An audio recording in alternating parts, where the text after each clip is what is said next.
Ang UN agreement para sa kinabukasan ay parang napakaganda, positibo at puno ng pagtutulungan. Sino ba naman ang ayaw isipin ang kinabukasan at magkaroon ng isang simpleng kasunduan para protektahan ang sangkatauhan na para bang ang kapakanan nating lahat ang tunay na nasa puso nito? Tawagin niyo na akong mapagduda. Ang kasunduang ito ay inanunsyo noong unang opisyal na araw ng UN Summit of the Future. Marahil ay mapapabuti nito ang buhay nating lahat o baka naman isa itong malaking hakbang patungo sa isang technocratic vision sa pandaigdigang pamamahala. Ang summit na ito ay matagal nang pinaplano mula pa noong 2022 kasunod ng paulit-ulit na panawagan ni UN Secretary General Antonio Guterres na pabilisin ang pagpapatupad ng Agenda 2030. Ang 2030 Agenda for Sustainable Development ay naglalatag ng isang malaking pangitain para sa kapayapaan at kasaganaan ng lahat sa isang malusog na planeta kung saan walang sino man ang naiiwan. Ito ang mga layuning itinakda ng UN noong 2015. Ngayon, ang Agenda 2030 ang nagsisilbing pundasyon ng maraming nangyayari sa mga bayan at lungsod sa iba't ibang panig ng mundo. At kapag naunawaan mo yon, maraming bagay sa buhay, maging sa UK, ay biglang nagiging mas malinaw, lalo na sa panahong parang wala ng kabuluhan ang maraming nangyayari. Pero bago tayo magsimula, kung bago ka pa lamang sa aming channel, mag-subscribe ka na para naman lagi kang updated sa mga ganitong uri ng video. Ang Agenda 2030 ay binubuo ng 17 Sustainable Development Goals. Ibig sabihin, nagsama-sama ang mga halal at maging ang ilang hindi naman halal na mga politiko at nagkasundo na kung susundin lamang ng bawat gobyerno sa mundo ang mga layuning ito para sa 2030 na maaring tawagin ng iba na mga tagubilin, maaari nating wakasan ang kahirapan, pagbutihin ang kalusugan at edukasyon, bawasan ang hindi pagkakapantay-pantay, tugunan ang climate change, at marami pang iba. Maaaring pamilyar sa iyo ang branding nito. Makikita ito kahit saan, kahit malamang ay hindi mo ito napapansin ng lubusan. Makikita ito sa Eurofootball. Lumitaw din ito sa Olympics. Nasa halos bawat corporate handbook at bawat website. Buksan mo ang bago mong cellphone at makikita mo rin ito sa mga app kahit hindi mo naman ito hiningi. Pero syempre, sino ba naman ang tutol sa mga mararangal na layunin tulad ng pagwawakas ng kahirapan at iba pa? Napakaganda at napakabuti pakinggan ng lahat ng ito, at dahil napakaganda at kabutihan ang ipinapakita nito, ang Pact for the Future ay isinabay din sa dalawa pang kaugnay na dokumento. Ang mga ito ay ang Global Digital Compact at ang Declaration on Future Generations. Kaya ano nga ba talaga ang tinatawag na Pact for the Future? Ayon sa United Nations, saklaw nito ang napakaraming usapin, kabilang ang kapayapaan at security, sustainable development, climate change, digital cooperation, na ayon sa ilan ay maaaring mga hulugan din ng mas mahigpit na pagkontrol sa malayang pagpapahayag, human rights, gender equality, kabataan at mga susunod na henerasyon. Nakatuon din ito sa pagbabago ng pandaigdigang pamamahala upang mas mahusay na matugunan ang mga hamong ito. Ngayon, hindi naman ako bumoto para sa ibang prime minister o presidente kundi para sa sarili kong bansa, at lalong ayaw kong magkaroon ng leader na ipapataw sa akin mula sa ibang bansa. Kailangan nating maging lubos na mapagmatyag sa Agenda 2030 ng UN dahil ayon sa pananaw na ito, ang tunay na layunin sa dulo ay kontrol. Kung saan at kailan ka maaaring bumiyahe, kung ano ang maaari mong kainin, kung sino ang maaari mong makasama, at kung ano ang maaari mong sabihin.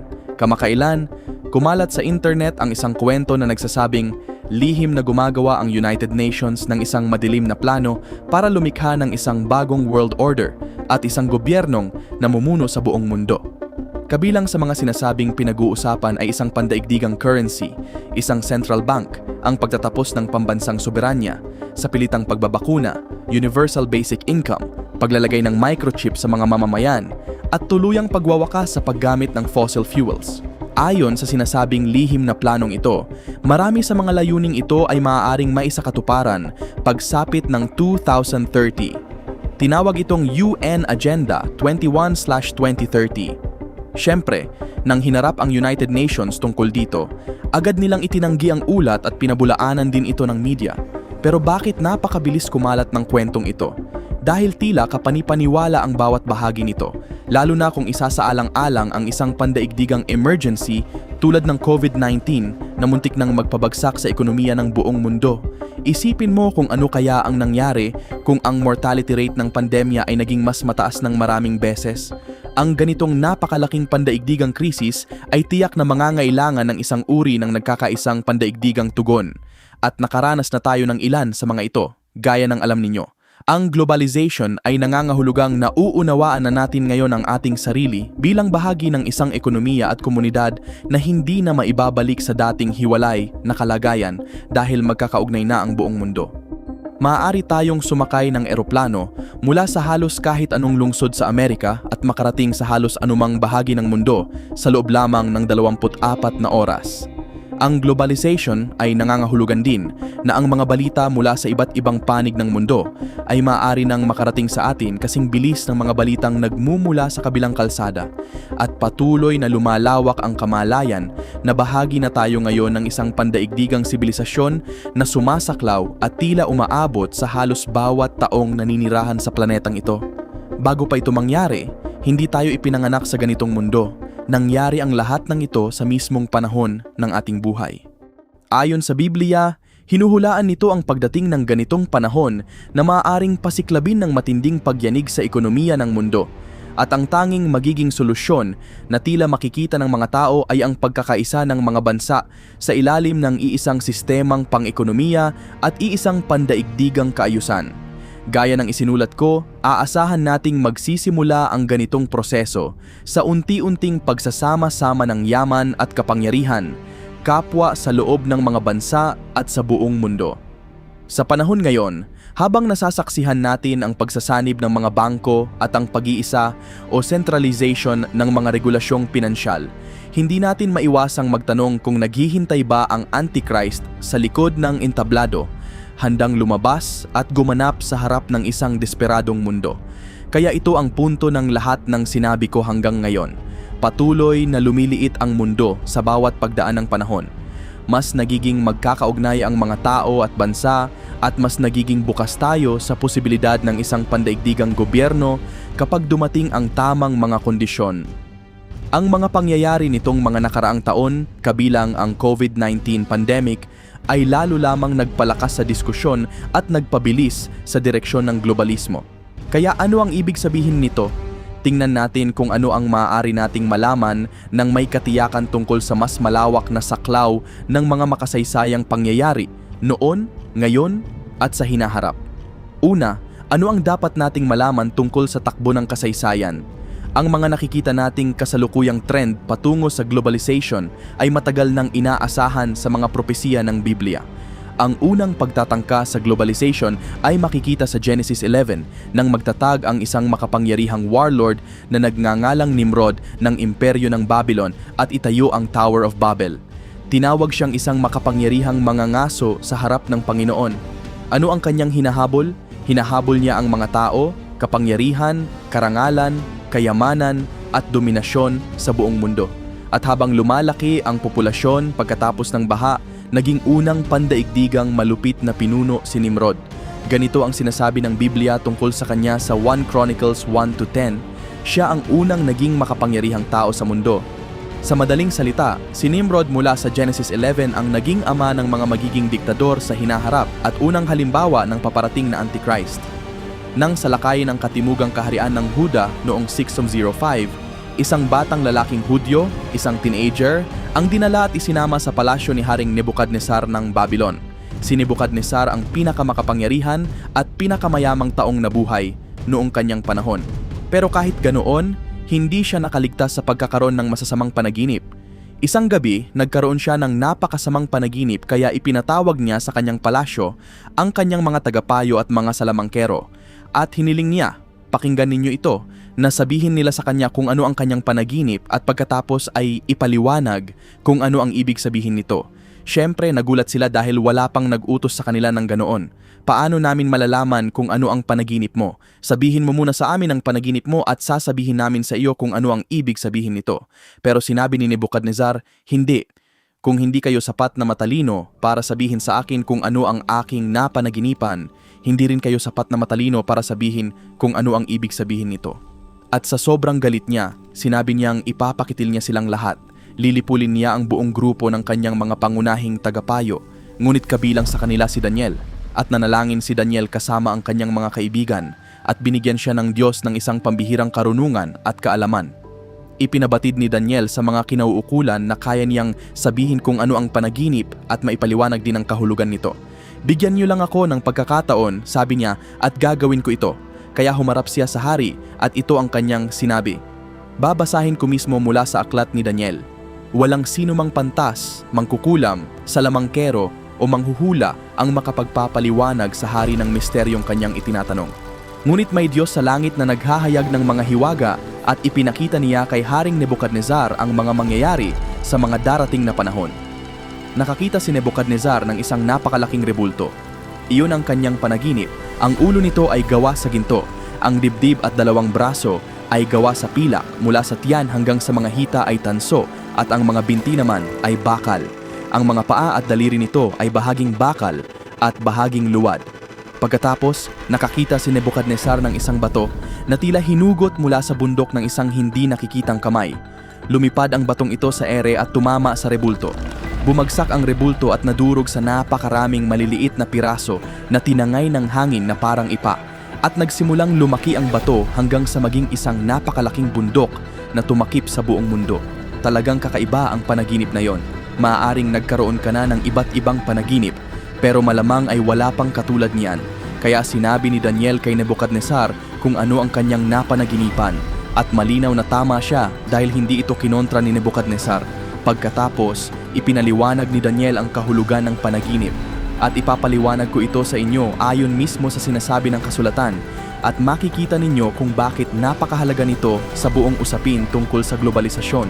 Una sa lahat, sinabi ni Daniel na ang ulo na gawa sa ginto ay kumakatawan sa imperyo ng Babylon. Ito ang imperyong namumuno noong panahong iyon. Sinabi niya na ang dibdib na pilak at ang dalawang braso nito ay kumakatawan sa susunod na dakilang imperyo ng mundo, ang Medo-Persia. Isang braso para sa bawat bahagi ng kahariang iyon. Ang tiyan at mga hita na gawa sa tanso ay kumakatawan sa susunod na yugto ng kasaysayan ng mundo, ang imperyong Griego ni Alexander the Great. At kasunod nito ay ang mga binti na gawa sa bakal. Ilan sa inyo ang nakarinig na tungkol sa mga hukbong bakal ng Roma? Ang bahaging ito ay kumakatawan sa Imperyong Romano. At ang mga paa at daliri naman ay kumakatawan sa isang huling pandaigdigang imperyo na lilitaw sa mga huling panahon. At ang bato, oo, ang batong iyon, ang siyang darating upang wasakin ang mga kahariang ito sa rurok ng kanilang kapangyarihan at magtatag ng isang tunay na pandaigdigang kaharian na mamarkahan ng katuwiran at kapayapaan. Balikan natin sandali ang lahat ng ito para mas malinaw. Noong panahon ni Nimrod, pinutol ng Diyos ang pagtatangka niyang pag-isahin ang mundo sa pamamagitan ng pagkalito sa kanilang mga wika. Kalaunan, sa parehong lugar ng Babylon, isinailalim ni Nebukadnezar sa kanyang kapangyarihan ang halos buong mundong kilala noong panahong iyon. Pagkatapos ay dumating ang Persya at ginawa rin ang katulad na bagay. At ginawa rin iyon ni Alexander para sa mga Griego. Pagkatapos ay dumating ang Roma at sa ilalim ng lahat ng mga pamahalaang ito ay nagkaroon ng isang uri ng globalization, isang uri ng domination sa mundo. Ngunit walang kabanalan at walang takot sa Diyos. At matapos bumagsak ang Rome, wala nang iisang bansa o imperyo ang muling nangibabaw sa buong mundo. Mula nang bumagsak ang Rome, wala nang tunay na pandaigdigang dominasyon. Maaaring sabihin ninyo na ang United States ang pinakakilalang halimbawa. Pero gaya ng alam nating lahat, malayo pa yan sa pagiging isang bansang tunay na nangingibabaw sa buong mundo. Pero huwag nating kalimutan ang mga paa at daliri ng rebultong iyon, dahil iyon ang bahagi ng rebulto na hindi pa natutupad sa kasaysayan. Ayon kay Daniel, magkakaroon pa ng isang pagtatangka na magtatag ng isang pandaigdigang gobyerno sa hinaharap. Ito ay magiging tila muling pagkabuhay ng dating imperyong Romano, na bubuuin ng isang alyansa ng 10 hari o kaharian at pamumunuan ng isang diktador na may katangiang katulad ni Nimrod. Ngunit hindi ito magtatagal dahil wawakasan ito ng Diyos sa ikalawang pagdating ni Jesus Christ. Sa isang propesiya na matatagpuan sa ikalawang kabanata ng Daniel, makikita ang isa sa pinakakomprehensibong paglalarawan kung ano ang magiging hitsura ng mundo sa hinaharap. Pansinin ninyo, ito ay bahagi ng kasaysayan, ngunit isa rin itong propesiya. At sinasabi ng nagsasalita na nasa gitna tayo ng prosesong iyon ngayon. Ayokong sabihin sa inyo kung ano ang eksaktong 10 bansang iyon dahil hindi naman sinasabi ng Biblia na 10 bansa ang tinutukoy nito. Sinasabi nito na may 10 hari, 10 makapangyarihang tao o personalidad na may malaking impluensya. Pero kung titingnan ninyo ang mga nangyayari sa Europe, ang alyansa ng mga bansang Europeo ay maaring tingnan bilang isang uri ng simula ng muling paglitaw ng dating Imperyong Romano. At sinasabi ng Biblia na kapag nangyari ito, nasa katapusan na tayo ng isang panahon at may isang napakahalagang pangyayari na magaganap. Tingnan natin ang susunod na punto. Kung ang takbo ng kasaysayan ay unti-unting gumagalaw patungo sa isang globalisasyon na maaaring paghandaan ang pagdating ng Antichrist, at kung ang hinaharap ng ating planeta ay mapapasailalim sa Antichrist pagkatapos nating mapunta sa langit, anong uri ng mga tao ang dapat nating maging? Sa Biblia, may isang sandali ng matinding sorpresa na nagbibigay ng sagot sa lahat ng mga tanong na iyon. At nais kong tapusin ang mensaheng ito sa pamamagitan ng talatang iyon na puno ng sorpresa. Ang tinutukoy dito ay ang pag-akyat ni Jesucristo sa langit. Matapos mabuhay at matapos ang kanyang buhay dito sa mundo, umakyat siya mula sa lupa at iniwan ang mundong ito. At ganito ang sinasabi sa aklat ng Acts. Nang magkakatipon ang mga alagad, tinanong nila siya ayon sa Acts 1:6-11. Panginoon, sa panahong ito na ba ninyo ibabalik ang kaharian sa Israel? At sinabi niya sa kanila, hindi para sa inyo na malaman ang mga panahon o mga takdang oras na itinakda ng Ama sa kanyang sariling kapamahalaan. Ngunit tatanggap kayo ng kapangyarihan kapag dumating sa inyo ang banal na Espiritu. At magiging mga saksi ko kayo sa Jerusalem, sa buong Judea at Samaria hanggang sa mga dulo ng mundo. At nang masabi niya ang mga bagay na ito habang nakatingin sila, siya ay iniakyat sa langit at isang ulap ang tumanggap sa kanya at itinago siya sa kanilang paningin. At habang patuloy silang nakatingin sa langit habang siya ay umaakyat, 2 lalaking nakaputing damit ang biglang tumayo sa kanilang tabi at nagsabi, "Kayong mga taga-Galilea, bakit kayo nakatingin sa langit? Ang Jesus na ito na iniakyat mula sa inyo patungo sa langit ay babalik sa parehong paraan na nakita ninyong umakyat siya sa langit." Napakaganda ng pangakong iyon. Ang Jesus na nakita nilang umakyat ay siya ring Jesus na makikita nilang muling bababa kapag siya ay bumalik upang itatag ang kanyang kaharian sa mundong ito at sa huli ay maghari magpakailanman. Kaya ano ang dapat nating gawin habang hinihintay natin ang pagdating ng hari at ng kanyang kaharian? Una sa lahat, dapat nating sambahin ang ating niluwalhating Kristo. Ang paraan para manatiling matatag ang ating isip sa panahong napakagulo ng mundo ay ang patuloy na pagsamba sa Panginoon. Sa mga panahong hindi natin alam kung ano ang mangyayari, maaari tayong mag-alala o maaari tayong sumamba. At ang payo ko ay piliin natin ang pagsamba. Habang mas lalo nating sinasamba ang Panginoon, mas nababawasan ang pag-aalala natin tungkol sa mga bagay na hindi natin nauunawaan. Dahil kung siya ang may kontrol at siya ay nakaluklok sa pinakamataas na kapangyarihan, ano pa ba ang mas mahalaga? Alam nating sa huli, itatama niya ang lahat ng bagay. Pangalawa, pagkatapos nating sambahin ang ating niluwalhating Kristo, narito ang ikalawang bagay. Tanggapin natin ang ating pandaigdigang misyon. Hindi na natili roon ang mga alagad na nakatingala lamang sa langit matapos umakyat si Jesus. Hindi sila nanatiling nakatayo roon habang habambuhay na nakatingin sa langit. Dahil sa paalala ng 2 anghel, bumalik sila sa Jerusalem upang maghanda para sa isang bagong gawain, ang pandaigdigang misyon ng Ebanghelyo. Sa isang mundong patuloy na nagiging globalisado, mayroon tayong isang misyon na pandaigdigan din. Ngayon, higit kailanman sa kasaysayan ng sangkatauhan, mayroon tayong pagkakataong dalhin ang Ebanghelyo sa bawat bayan, bawat tribo at bawat wika. Ano ang sinabi niya? Humayo kayo sa buong mundo at ipangaral ang Ebanghelyo. Sa ganitong pananaw, dapat tayong lahat ay maging globalista. Amen? Globalista tayo pagdating sa pagpapalaganap ng Ebanghelyo. Ang Ebanghelyo ay para sa lahat, saan man. Tinawag tayo upang abutin ang buong mundo. Tinawag tayo upang dalhin ang mensahe ni Jesus Christ sa buong mundo. Tinawag tayo ng Diyos upang humayo sa lahat ng panig ng mundo. Humayo kayo sa buong mundo at ipangaral ang Ebanghelyo. Kaya hindi tayo dapat matakot. Si Kristo ay muling lilitaw sa parehong paraan ng kanyang pag-akyat sa langit at magtatatag siya ng isang kaharian upang ipakita sa atin kung paano dapat naging maayos ang lahat mula pa sa simula. Pagkatapos, ihahatid niya tayo sa mga pintuan ng ating walang hanggang tahanan. Samantala, sambahin natin siya araw-araw. Ipagpatuloy natin ang pagpapalaganap ng ebanghelyo sa buong mundo gamit ang ating pandaigdigang abot at buong pananabik nating hintayin ang kanyang nalalapit at mabilis na pagbabalik. Amen.